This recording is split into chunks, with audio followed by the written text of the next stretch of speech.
আর যেগুলো এই ইলংগেটেড আছে, যে দেখো এগুলো হচ্ছে লাইনিং এপিথেলিয়াম। আর লাইনিং এপিথেলিয়ামের নিউক্লিয়াস গুলো বেজালিক প্লেস, আর বাইরের দিকে বাকি সেলের বাকি অংশ, বুঝছো না? এগুলো সিঙ্গেল সারিতে আঁকবা, ইলংগেটেড করে আঁকবা, লম্বা লম্বা চিনে দাঁড়ায় দাঁড়ায় আঁকবা। নিউক্লিয়াসকে কি করে আঁকবা? লং অ্যাক্সিস বাইরের দিকে দিবা, লং অ্যাক্সিস এই যে যেভাবে যাচ্ছে নলিশ না প্রত্যেকটা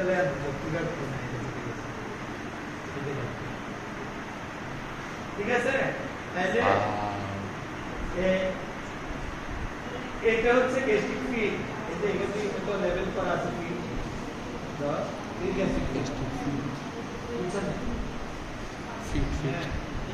ফিড মানে হচ্ছে যেখানে গ্ল্যান্ড অবস্থিত। তাইলে দেখো কত কত বড় চৌড়া,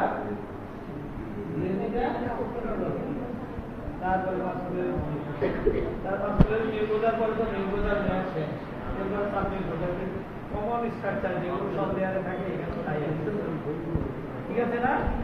ইনার অবলিক মাসল,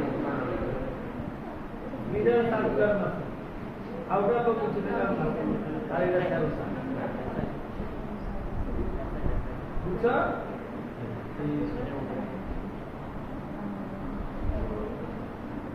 এই প্যারাইটাল সেল স্টোমাকে লেমিনার প্রক্রিয়াতে এত বেশি পরিমাণে থাকে, এই জন্য এটা হলমার্ক।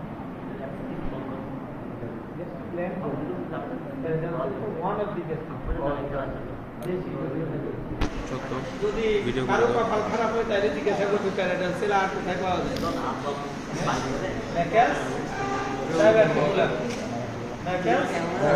সবার থাকে না,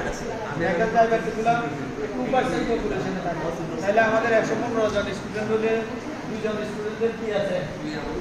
ডায়াবেটিকুলাম আছে। ওইটা স্মল ইন্টেস্টাইনের একটা এমব্রায়োলজিক্যাল রেমনেন্ট। কি রে?